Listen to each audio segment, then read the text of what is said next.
Out here in the West, a man's past follows him like dust on his boots. You can ride far, change your name, leave behind love and fire, but the road never lets you forget. Tell me, stranger, what happens when the ghost you thought was gone stands before you again, flesh and blood, with eyes that still burn like the day you left? He's no hero. Just a man with scars and empty hands. She's no saint. Just a woman who survived with nothing but her strength, and 2 children who laugh like the world's never known sorrow. And maybe that's the question, is redemption earned with a gun and gold, or with an axe and a roof fixed, a hand held when the day is done? Out here, love ain't soft. Love's a choice. And sometimes, it's the only fight worth staying for. The road had carved itself into his body like a second skin. At 30, the man was no stranger to hunger, dust, or the silence of the wilderness. His dark eyes carried years of fatigue, and the scar across his cheek was the only mark left from countless fights and escapes. He entered the small town just as the fairground reached its busiest hour. Stalls rattled with noise, vendors shouted their offers, and children tugged at their mothers' sleeves for sweets or toys. To the people around him it was a day of joy. To him, it was just another reminder that he did not belong anywhere. His boots struck the dirt with a heavy rhythm. Each step seemed to echo the weight of his past. His old cloak fluttered in the late afternoon breeze, torn and faded from too many storms. He expected nothing from this town, no shelter, no welcome. He had grown used to being a shadow passing through, leaving nothing behind but footprints that the wind quickly erased. Yet fate had prepared something different for him. Among the crowd, his eyes caught hers. And in that instant, the world collapsed into silence. She was standing near the center of the square, a woman of 25 with russet hair tied loosely, her face pale but strong. In each hand, she held a little girl, one laughing, the other curious and quiet. The man froze. His chest burned as if the fire from years ago had returned to consume him. He had thought her dead. That night remained carved in memory, flames rising, wood cracking, screams swallowed by smoke. He had fled, half mad with terror, believing she was lost forever. For years, guilt rode his shoulders heavier than his pack. And yet, here she was, alive. Her body thinner, her gaze sharpened by hardship, but her eyes still carried the same light that once made him believe in home. He wanted to step forward, to speak, to beg for forgiveness, but shame locked his tongue. He turned his face away, his instinct to retreat into the safety of distance. But the children changed everything. They let go of her hands and ran toward him, their laughter ringing through the dust. They looked up at him with innocent wonder, as if they had always known him. His knees weakened, though he stood still. He did not dare touch them, did not dare ask the questions clawing in his chest. Behind them, she stood unmoving. Her lips trembled, her eyes glistened, but she fought to hold back tears. Her voice came low and raw, a voice from the ashes of the past. "You return," she said, "when I have nothing left, except them." The word struck harder than any blade. He wanted to answer, to say that he had searched, that he had never stopped carrying her memory, but no excuse could erase what had happened. So he remained silent. That night, he did not find a bed in the tavern or the inn. He sat on the threshold of her house, a small wooden cabin on the edge of town. The stars spread across the dark sky, cold and endless. He wrapped his cloak tight, watching the heavens, listening to the soft laughter of the children from inside. His heart ached with longing and fear, but beneath it all, a spark of something unfamiliar stirred. It was fragile, almost too small to name. Yet as the night deepened, he realized what it was. Hope. Dawn crept over the horizon, painting the sky with strokes of rose and pale gold. The man had not closed his eyes once. He sat on the threshold of her cabin as though rooted there, his cloak damp with dew, his mind torn between staying and fleeing. When the door creaked open, he stiffened. She stepped outside quietly, her hair loose around her shoulders, her dress simple but worn. For a moment, she did not speak. She only looked at him with eyes too tired for anger, too honest for pretense. "You could have left," she said at last. Her voice was steady, but it carried the weight of nights alone, of burdens carried without help. "I almost did," he admitted. "But my feet, they would not move." Her gaze lingered on him, and then she sighed. The children stirred behind her, their voices soft with sleep. She did not invite him in, nor did she send him away. Instead, she turned toward the field stretching behind the house. The man followed her eyes, seeing rows of earth waiting to be worked, a roof patched with rags, a fence leaning like an old drunk. Life here was fragile, built on stubbornness and strength. When the sun lifted higher, he stood. Without asking, he picked up an old axe resting against the wall. Its handle was cracked, its blade dull, but he carried it with quiet purpose. She watched him with suspicion at first, but when he walked toward the pile of uncut logs, her expression softened.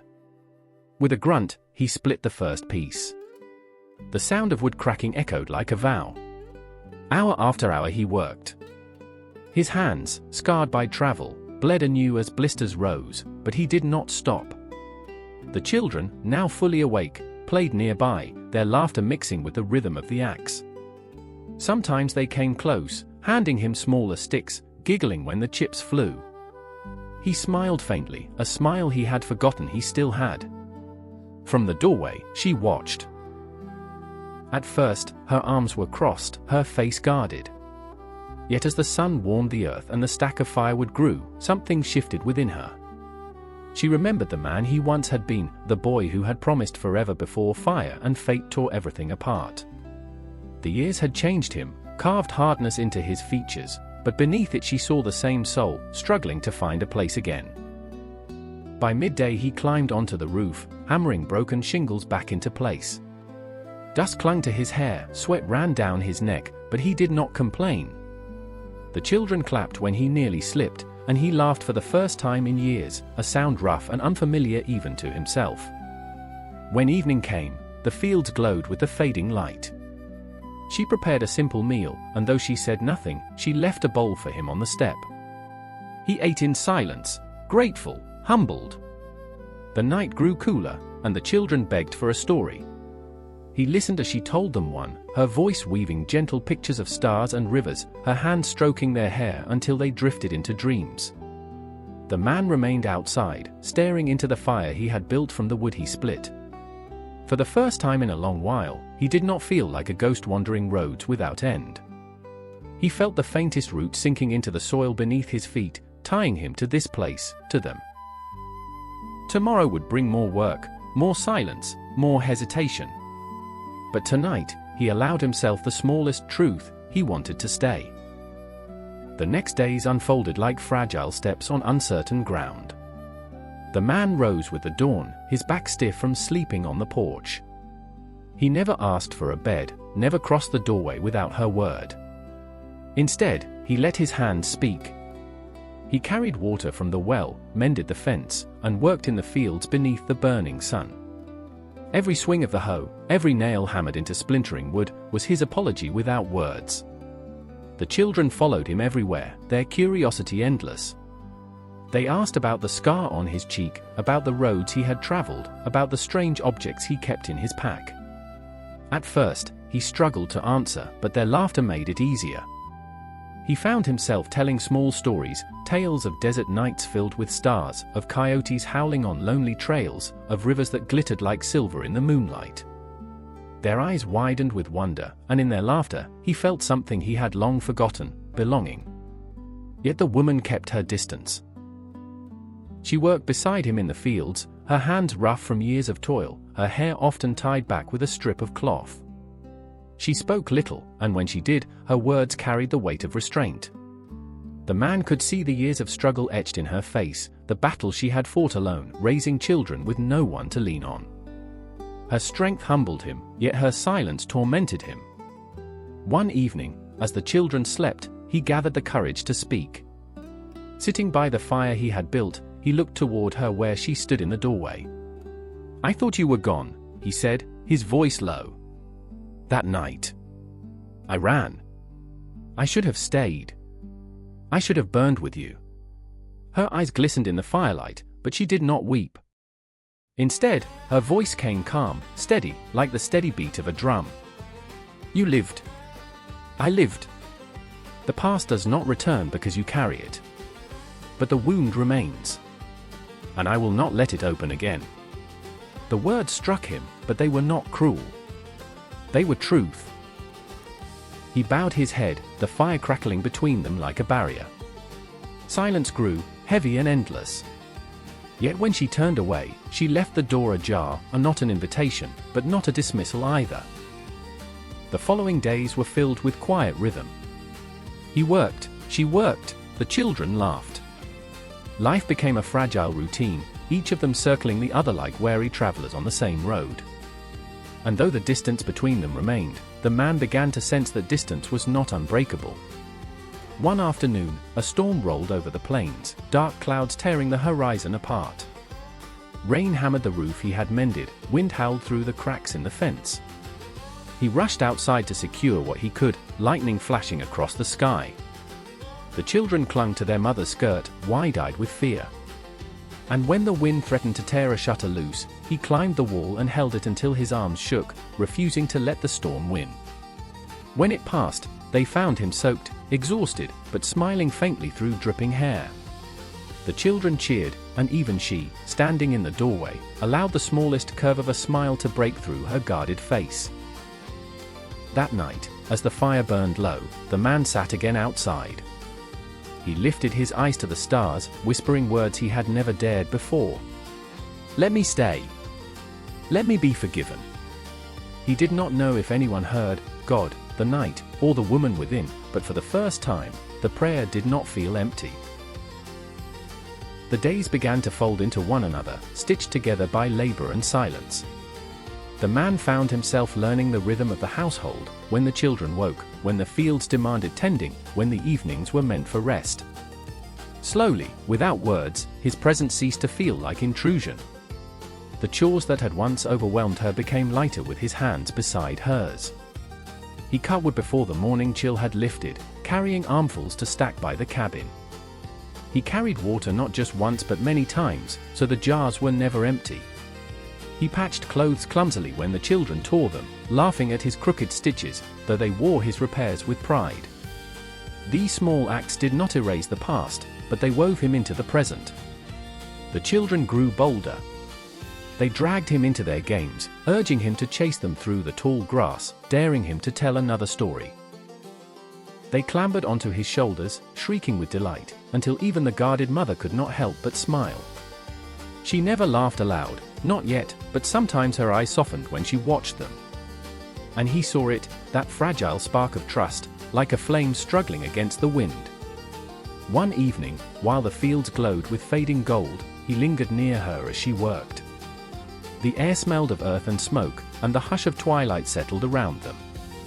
"You've carried too much alone," he said quietly. Her hand stilled. She did not look at him. "Alone is safer," she answered. "For whom?" he asked, though the words nearly choked him. She turned then, her gaze sharp, her eyes lit by the last light of day. "For the children. For me. For the memory of what I lost." The silence between them burned hotter than any flame. He wanted to speak again, to tell her of nights haunted by regret, but the weight of her gaze silenced him. Instead, he nodded, accepting the distance she still held. That night, a different kind of storm came, not of rain, but of voices. Two men rode into town, drifters with greedy eyes and careless laughter. They asked questions at the saloon, spoke of land, of widows with farms worth claiming. The man overheard them, his chest tightening with unease. He had known men like them before, wolves circling sheep. When he returned to the cabin, he said nothing. But his steps were heavier, his eyes sharper as they scanned the shadows. He stood longer outside that night, the firelight flickering against his scar. The children slept peacefully, their dreams untroubled, but he could not rest. For the first time in years, he felt something awaken in him, something beyond guilt or wandering. It was the fierce pull of belonging, the need to protect what was not yet his, but what he wished to claim with every beat of his heart. And as the stars wheeled above, he swore silently, if danger came, he would not run again. The man woke before dawn, his senses restless. The cabin was still, the children bundled in sleep, the woman lying quietly with her back to the room. He stepped outside, the cool air brushing his face, and stared at the horizon where the sky bled from black into pale gray. Something gnawed at him. The memory of the drifters' voices echoed in his mind, their laughter, their greed. He had seen men like that before. They never stopped at talk. Throughout the day, he could not shake the tension. He worked harder than usual, mending the fence, sharpening tools, stacking wood, as though preparing for something unseen. The children noticed his unease but mistook it for play, turning the chores into games. Their laughter lifted the air, but his eyes always drifted toward the road. At midday, while he fetched water, he saw dust rising in the distance. Riders. His hand tightened on the handle of the bucket. By the time he returned, the riders had passed the edge of the fields, heading toward town. He said nothing, but the woman saw the storm in his eyes. "You know them," she said. It was not a question. "I know their kind," he answered. "They don't come to build. They come to take." That night, unease hung thick in the air. The children begged for a story, and he told them one of a wolf that had lost its pack and wandered until it found a new den. His voice was steady, but his thoughts strayed. The woman listened in silence, her gaze fixed on the fire, her hands gripping her knees too tightly. The next day brought proof of his fears. He went into town for supplies and found the two drifters at the saloon, their boots muddy, their eyes sharp. They spoke of land deals and widows in need of help, their words dripping with mockery. When their gazes fell on him, recognition flickered. One sneered, asking if he had finally traded the road for a home. The man ignored them, but every step he took away from the saloon burned with the knowledge that they had already marked the cabin. Returning at dusk, he found her waiting. She had seen the truth in his face before he spoke. "They will come," he said. Her lips tightened. "Then let them come. I've faced storms before. This is not rain and wind," he warned. "This is hunger." That night he did not sleep on the porch. He kept watch by the fence, a lantern at his side, his axe within reach. The stars moved slowly, the silence broken only by the distant cry of coyotes. He felt the weight of the promise he had made to himself, never again would he run. In the stillness of the dark, as the cabin breathed with the quiet of its sleeping family, the man's scarred face hardened with resolve. For the first time, he was not guarding just his own life. He was guarding theirs. The morning broke clear, but the man felt no peace. The cabin walls seemed too thin, the fields too wide, the road too open. He sharpened the axe until the blade shone like silver, each strike of the stone echoing like a warning bell. The woman said nothing, though her eyes followed him. She knew something was coming, she could feel it as well as he could. The children sensed the tension, though they tried to chase it away with laughter. They dragged him to the meadow, begging him to play. He lifted them high in his arms, spun them in circles, forced a smile until his chest ached. Their joy was a shield, but it could not block the shadows gathering on the horizon. By midday, dust rose again. Two riders, the same drifters, drew near. They came slow, as if they owned the land already, their grins wide and lazy. The man stepped forward, body rigid, axe in hand though he held it low. The woman pulled the children behind her, her face pale but unflinching. The drifters dismounted, spurs jingling in the dry earth. "Fine place you've got here," one said, his tone mocking. "Shame if it went to waste." The other's eyes lingered on the cabin, on the woman, on the fields. They spoke of bargains, of protection, of debts that did not exist. Their words dripped like venom, dressed as kindness. The man did not answer at first. Silence stretched, heavy as the sun above. Finally, he spoke, his voice rough but steady. "This land is not yours. And it will never be." A dangerous smile crossed their faces. One stepped closer, hand brushing the grip of his revolver. "Careful, friend. Roads are long, and men like you disappear on them all the time. The standoff crackled like dry tinder waiting for a spark. The children whimpered, clutching their mother's skirts. She pulled them back into the cabin, her eyes never leaving his. In her gaze was fear, but also a plea. "Do not run." The man planted his feet in the dirt, scar glinting in the sunlight. "If you want trouble," he said, "you'll find it here." The drifters laughed, though their laughter was hollow. "Not today," one sneered. They mounted their horses, spitting into the dust before riding off, promising they would return. When they were gone, the silence they left behind was heavier than before. The woman stepped outside, her hands trembling though her voice was calm. "They'll come back." "Yes," he said. His jaw tightened. "And I'll be ready." That night, he sat again by the fence, the axe at his side, eyes fixed on the road. Sleep was impossible. The past had always chased him, but now the fight was different. He no longer carried only his guilt. He carried a family, fragile as glass but strong as the earth itself. And for them, he would not break. The days that followed were quiet only on the surface. The man rose each dawn, carrying wood, fixing fences, training his hands to be ready. The axe never left his reach, and though he worked with the children laughing at his side, his ears stayed tuned to the road. The woman said little, but her eyes lingered on him more often, as though searching for proof that he would not fail her again. One evening, the sky bled with crimson light, and the sound of hooves broke the calm. The drifters returned, not two this time, but three.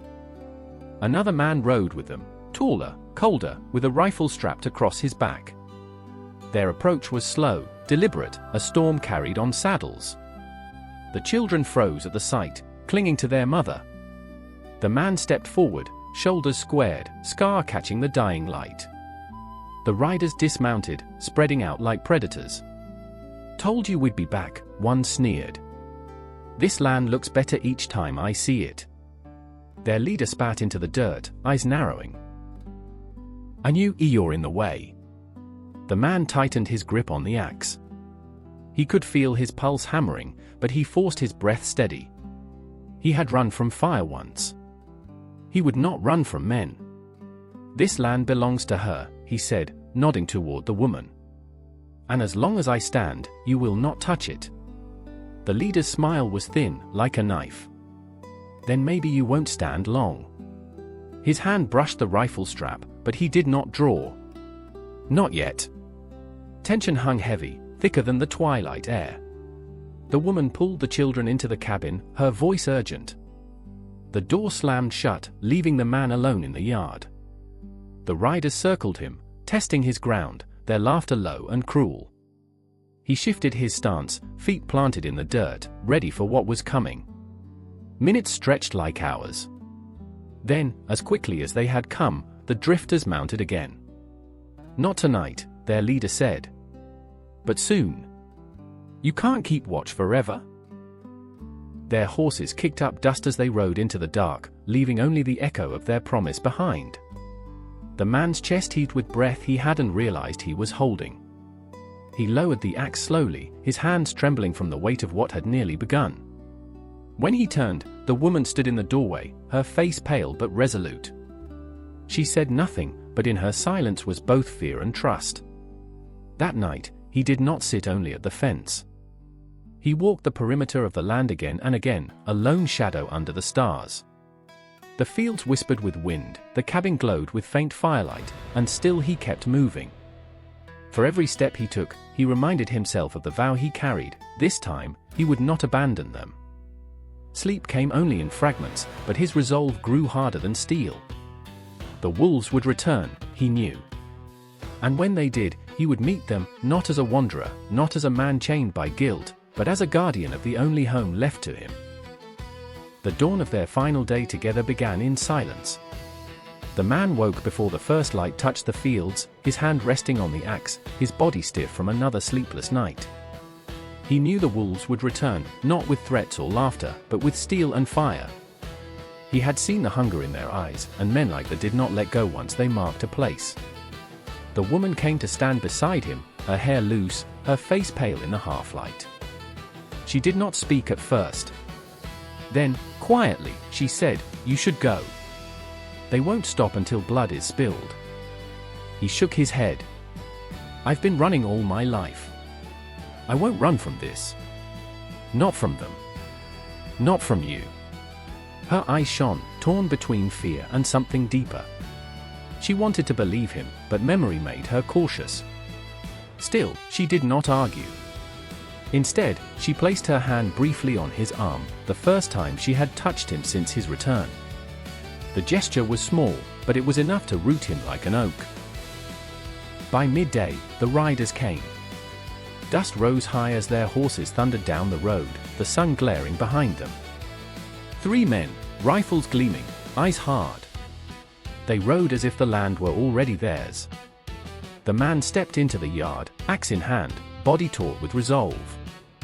The children peered from the window, their faces pale with fear. The woman stood behind them, watching with breathless silence. The leader dismounted first, rifle slung carelessly over his shoulder. "We warned you," he said. "This ends today." "Yes," the man replied. "It does." The standoff cracked like lightning. The leader drew his rifle, but the man lunged forward, swinging the axe with a roar that tore years of silence apart. The clash was sudden, violent, a storm of fists, steel, and dust. The children screamed inside, the woman pressed them close, her heart hammering with each sound from outside. The fight was brutal. The man's body carried scars of the road, but also strength forged from years of survival. He knocked one drifter to the ground, disarmed another, his axe glinting in the sun. The leader's rifle fired, the shot tearing past his arm, but he did not fall. With one last surge, he struck the weapon aside and drove the man back into the dirt. The dust swallowed them, and then, silence. When it cleared, the drifters lay defeated. One limped away, another crawled to his horse, and the leader, blooded and beaten, spat into the dirt before retreating. "This isn't over," he hissed. But his words rang hollow, for they no longer carried power. Their horses thundered off, leaving only the man standing in the yard, chest heaving, blood dripping from his brow. The woman rushed outside, her children clinging to her skirts. She looked at him as though seeing him for the first time, not as the boy who ran from fire, not as the wanderer with shadows in his eyes, but as the man who had chosen to stay. Her lips trembled, and at last, she whispered, "You didn't leave." He dropped the axe, his hands shaking, and met her gaze. "Never again." That night, the cabin glowed with firelight. The children slept safely, their breaths even. Outside, the man sat once more beneath the stars, the scar on his cheek catching the glow of the flames. But he was no longer alone, no longer a shadow. For the first time in years, the road behind him faded into dust, and the life ahead glimmered with promise. The wanderer was gone. In his place stood a father, a husband, a man reborn from ashes. And as the wind rustled the fields, he knew his journey had finally ended where it was always meant to, here, in the heart of love and land.